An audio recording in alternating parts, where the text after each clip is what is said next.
이 본문 말씀, 빌라도가 예수님께 사형 언도를 내린 과정을 상세히 알려주고 있습니다. 13절부터 17절까지를 보면 빌라도가 대제사장들과 관리들과 백성들을 불러 모았다. 그래서 어제 본문 말씀에 공회가 예수님을 신문하고 또 빌라도에게 이첩을 하고 그랬을 때에는 백성의 지도자들이 그랬지만 빌라도는 이번에는 아예 백성들 다 오라고 해서 불러 모았습니다. 다시 헤롯으로부터 이첩을 받은 이 빌라도가 그 문제를 처리하기 위해서 그 이른 아침에 유대 백성들, 지도자들을 소환한 것이죠. 소집한 것입니다. 그리고 14절에서 너희가 이 사람이 백성을 미혹하는 자라 하여 내게 끌고 왔는데 자 봐라. 내가 너희 앞에서 신문했지만 너희가 고발하는 일에 대하여 이 사람에게서 나는 아무런 죄도 찾지 못했다. 빌라도가 예수님을 심판한 결론입니다. 빌라도 총독은 자기뿐만 아니라 15절에 보니까 헤롯 왕 역시 그렇게 해서 내게 다시 돌려보냈다. 그렇게 해서가 무슨 말입니까? 신문을 했지만 그에게 죽일 만한 어떤 것을 발견하지 못했기 때문에 나에게 다시 돌려보냈다. 그런 말씀을 하고 있는 것을 보게 됩니다. 그래서 다시 말씀하십니다. 자, 봐라. 그가 행한 일에는 죽일 일이 없느니라. 오늘 13절부터 25절까지의 말씀에 그에게는 죄가 없다. 그가 죽일 죄가 없다. 말씀을 계속 반복해서 빌라도가 누가요? 예수님을 신문한 뭐라도 거리만 있으면 잡아서 사형을 시켜야 할 그런 상황에서 신문을 했지만 그에게서 아무 죄도 발견할 수 없다. 죽일 죄를 내가 발견하지 못했다. 그렇게 말을 하고 있는 것에 우리는 주목을 해야 할 것입니다. 그렇기 때문에 이제 그를 위협적으로 때리고 석방에 내보내겠다. 이런 얘기를 하죠. 18절에 보니까 빌라도의 말을 들은 무리들이 일제히 소리를 지릅니다. 이 사람을 없이 하고 바라바를 우리에게 놓아주소서. 참 기가 막힌 얘기입니다. 훗날 베드로가 사도행전 3장 몇 절 14절에서 너희가 거룩하고 의로운 자를 죽이고 이 바라바 같은 이 살인자를 놓아주었다. 너희들이 살인자를 놓아주고 거룩하고 의로운 예수를 죽인 이 예수를 하나님께서 다시 살리셔서 주와 그리스도가 되게 하셨다. 그런 베드로의 말씀을 우리가 듣게 되는데 바로 그들이 그렇게 한 것을 보게 됩니다. 그가 행한 일에는 죽일 일이 없다. 이런 말을 분명하게 선포를 하죠. 27절 마태복음 27장 15절에서 21절까지 해서 보면 무리가 예수는 죽이고 바라바를 석방해 달라고 한 장면을 우리에게 말해주고 있는데 명절이 되면 총독이 무리의 청원대로 죄수 한 사람을 석방해주는 전례가 있었는데 그때에 바라바라 하는 유명한 죄수가 있었다. 그렇게 알려집니다. 그 바라바라는 죄수가 얼마나 악명 높았는지 유명한 죄수가 있었다. 그들의 시기로 예수를 넘겨준 줄로 알고 있던 빌라도가 묻습니다. 너희는 내가 누구를 너에게 놓아주기를 원하느냐? 바라바냐? 아니면 그리스도라는 예수냐? 이 바라바, 오늘 다시 누가복음 23장 19절에 이 바라바는 성중에서 일어난 밀란 선동자였고 살인자로서 옥에 갇힌 자였음을 보여주고 있습니다. 유대 지도자들이 무리를 선동하여 바라바를 석방해달라고 하고 예수를 죽이자고 했던 것이죠. 그래서 빌라도가 재차 또 묻습니다. 이 둘 중에 누구를 원하는가? 그때 무리들은 바라바, 바라바, 바라바 그렇게 외쳤던 것을 봅니다.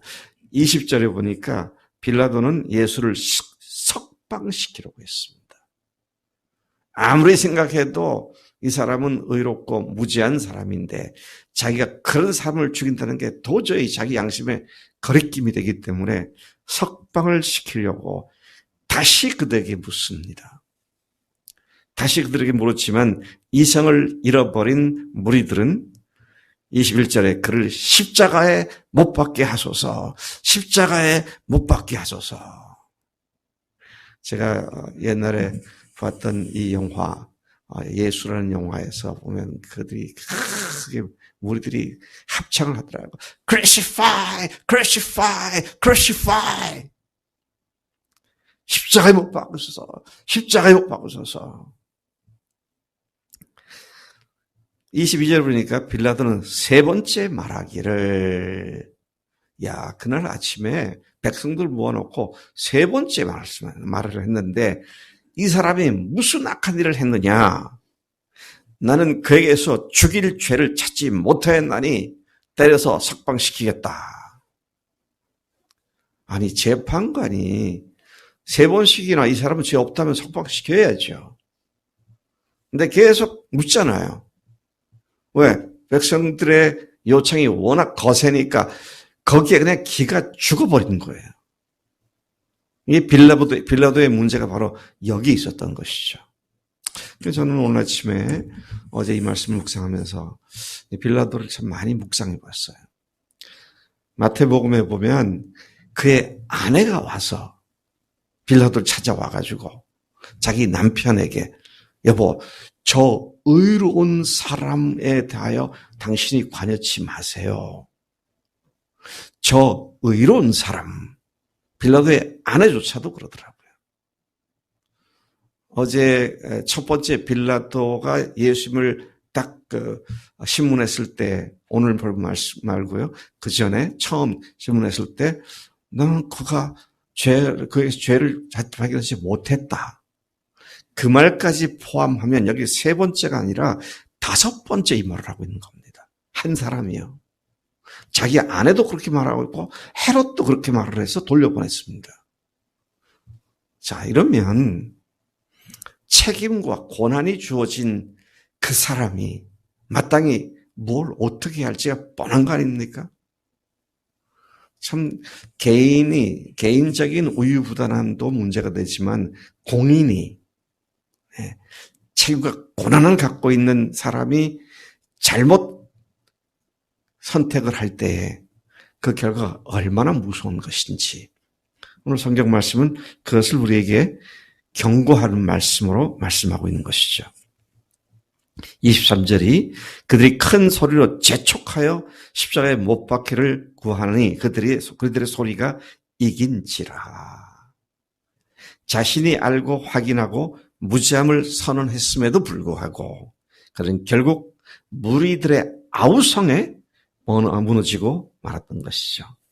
수차례 무죄하기 때문에 석방하겠다고 그렇게 마음을 먹고 그렇게 하려고 했음에도 불구하고 그는 자신의 신념과 배치되게 무리들의 그 불의한 요구에 야합해 버린 그런 빌라도였습니다. 드디어 무리에게 굴복한 빌라도는 24절에서 그들의 요구대로 예수를 사형 언도했고 반대로 25절에 그들이 요구한 밀란 선동자와 살인자인 바라바를 석방시켰습니다. 예수님에게서 어떤 죄라도 찾아 죽일 근거를 마련하려고 그분을 철저히 신문한 베드로는 그에게서 전혀 죄를 찾을 수 없었고 그분은 죽일 죄가 없다고 서너 차례 같은 말로 선언했음에도 불구하고 또 그리고 헤롯과 자기의 아내조차도 역시 그렇게 했음에도 불구하고 그는 자신의 양심을 거슬러 그들의 요구를 들어줌으로써 예루살렘 통치자로서 민심을 얻을 것이라고, 그 대가로 민심을 얻을 것이라고 계산하고 예수님을 사형토록 언도했다.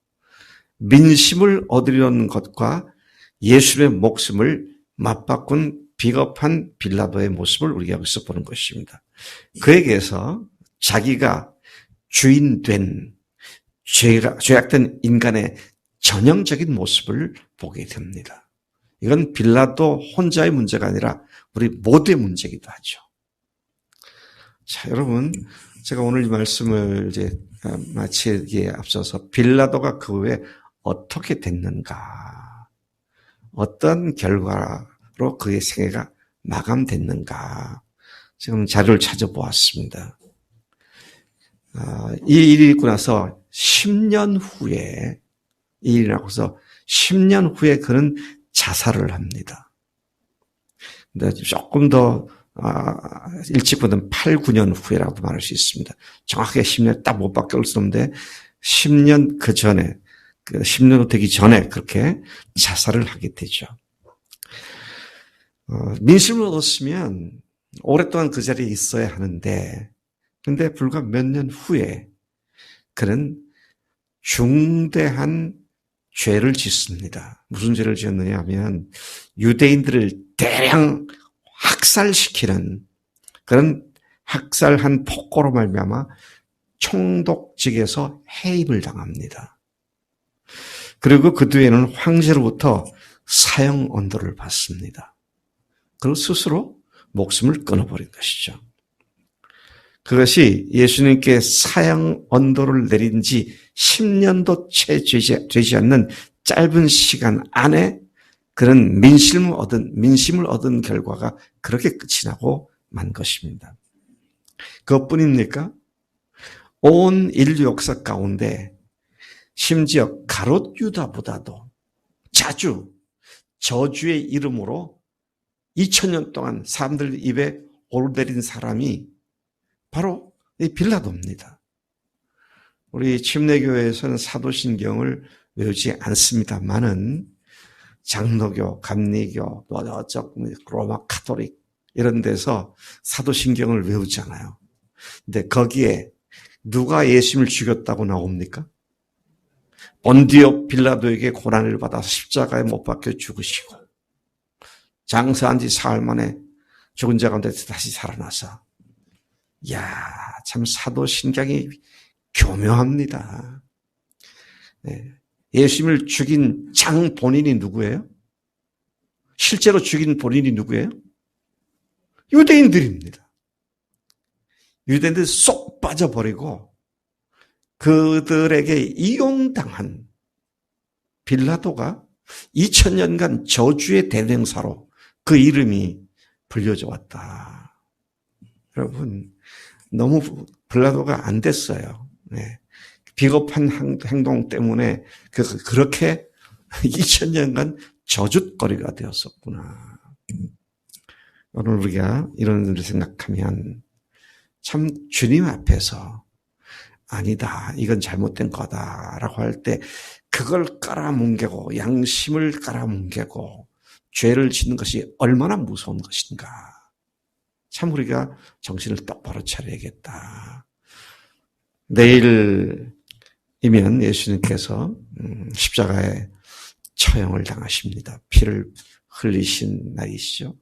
근데 그 일이 있기 전에 바로 빌라도의 비겁함이 그 일을 뒤따라오게 만든 그런 일이었다. 오늘 나는 내 양심의 성령께서 계속 말씀하시는 것을 깔아뭉개고 그 말씀 대신에 다른 걸 대가로 얻으려고 성령님의 말씀과 다른 것을 맞바꾸는 잘못된 흥정을 하며 살아가는 우리가 아닌가 깊이 생각해 보면서 주님, 죽으시고 부활하신 주님 앞에 참으로 겸손하고도 정직하게 의롭게 바로 사는 우리가 됨이 마땅한 줄로 믿습니다.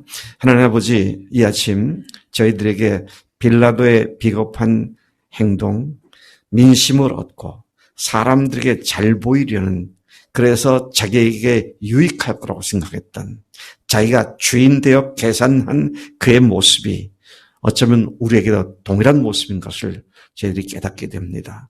아버지 하나님, 이 시간 우리로 하여금 죽으시고 부활하신 예수님께 늘 손으로 양심의 거리낌이 없이 주님만 생각하고 주님께만 순종하며 우리 속에서 성령께서 말씀하실 때 예, 아멘, 주님 그렇게 하겠습니다라고 주님 앞에 순종을 결단하는 매일 매 순간이 되도록 우리를 인도하신 줄로 믿습니다. 오늘도 남은 여생도 평생 동안 그렇게 살겠습니다. 감사합니다. 예수님의 이름으로 기도를 쌉니다. 아멘, 아멘.